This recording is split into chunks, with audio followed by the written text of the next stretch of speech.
بتائیں یہ پھر جج صاحب نے کیوں استعفیٰ دیا؟ جناب چیف جسٹس بننے والے جج نے وقت سے پہلے استعفیٰ دے کہ وہ بھاگ گئے ہیں. کیوں بھاگے؟ پوچھا تو جائے.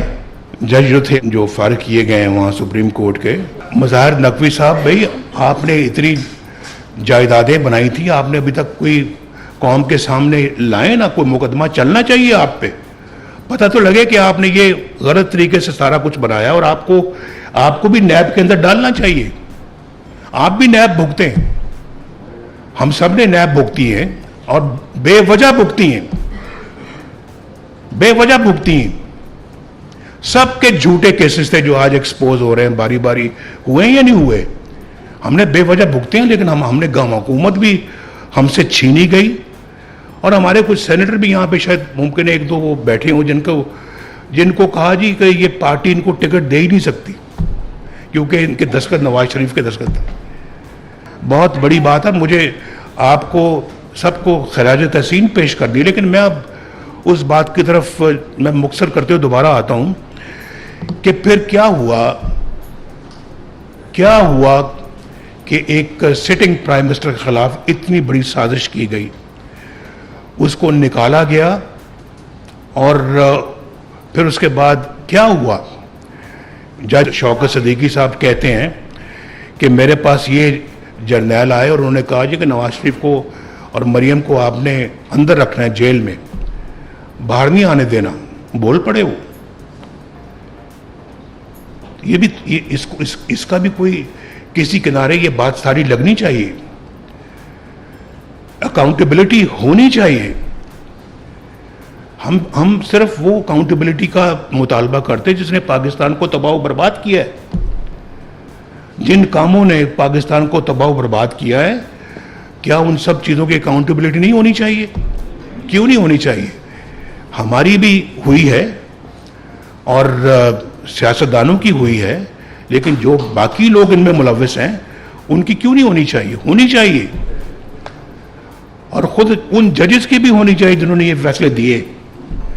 آپ دیکھیں اٹھا کے انہوں نے ثاقب نثار صاحب کی آڈیو لیک ہے، آڈیو لیک، اور میں اس کو میرے پاس محفوظ ہے وہ، جس میں وہ کہہ رہے ہیں کہ ہم عمران خان کو لانا ہے، نواز شریف کو اور مریم کو ہم نے جیل میں رکھنا ہے اور اس کو لانا ہے. یہ آڈیو لیک میرے پاس ہے. چیف جسٹس آف پاکستان یہ باتیں کر رہا ہے. مجھے بتائیں ذرا مجھے کوئی بتائے کہ کیا اس کی اکاؤنٹیبلٹی نہیں ہونی چاہیے؟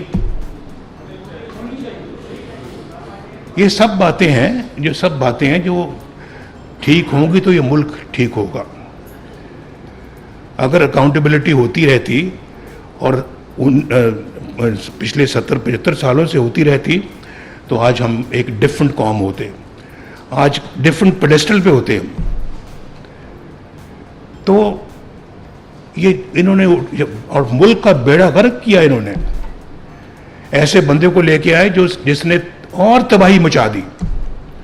مجھے ذرا کوئی بتائے، میں پوچھنا چاہتا ہوں اپنے، آپ بڑے سمجھدار لوگ بیٹھے ہوئے ہیں، ہر چیز کی قیمت ہمارے دور میں جب تک میں وزیر اعظم تھا بالکل مناسب سطح پہ تھی. چاہے وہ بجلی ہے، چاہے وہ گیس ہے، چاہے وہ سبزیاں ہیں، چاہے وہ پیٹرول ہے، چاہے وہ ڈیزل ہے، چاہے وہ دیگر اپنا ضروریات زندگی کی آٹا ہے. ڈالر بالکل 104 پہ رہا، پورے 4 سال 104 پہ رہا.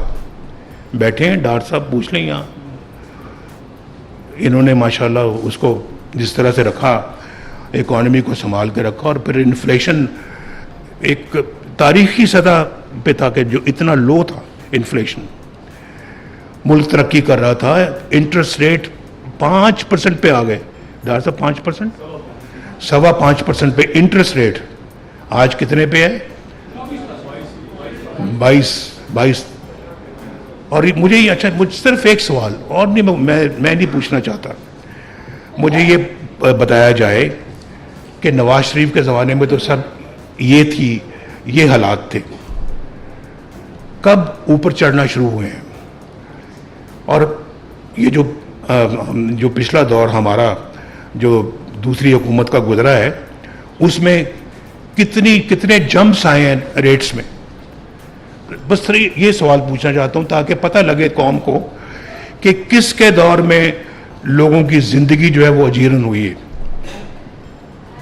قوم کو بھی یہ سوال ضرور پوچھنا چاہیے اور میں اس حق میں ہوں کہ میں اپنی قوم سے یہ سوال پوچھوں کہ آپ ووٹ دیتے وقت کیا یہ سوچتے ہیں کہ نواز شریف کی کارکردگی کیا تھی اور مخالفین کی کارکردگی کیا تھی؟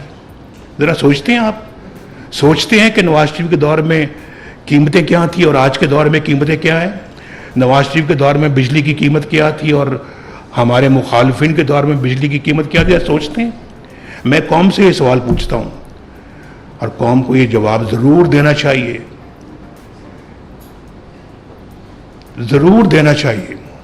مجھے تھوڑا سا گلہ قوم سے بھی ہے، بالکل میں دل کی بات کر رہا ہوں، مجھے گلہ قوم سے بھی ہے.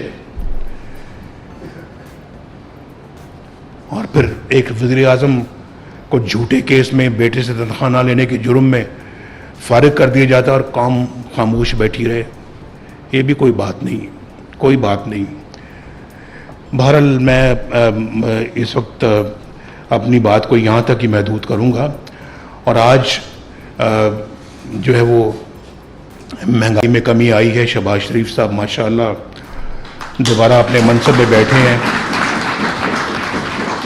آپ کی پارٹی کا وزیر اعظم ہے ماشاءاللہ جی، مسلم لیگ نون کا وزیر اعظم ہے، بہترین ماشاءاللہ کارکردگی کر رہے ہیں، پورا دن رات ایک کر رہے ہیں اور دن رات قوم کے لیے جو ہے وہ وقف کیا ہوا ہے.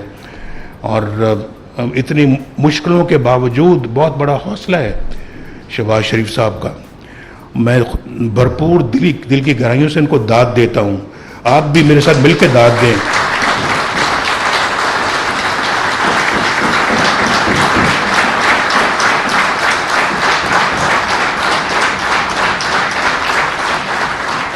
جس حوصلے، عزم، بردباری، جرت، بہادری کے ساتھ یہ حالات کا مقابلہ کر رہے ہیں، انشاءاللہ دن بدلیں گے، حالات ضرور بدلیں گے انشاءاللہ، کیونکہ نیت نیک ہے، نیت ان کی نیک ہے. انشاءاللہ حالات بدلیں گے.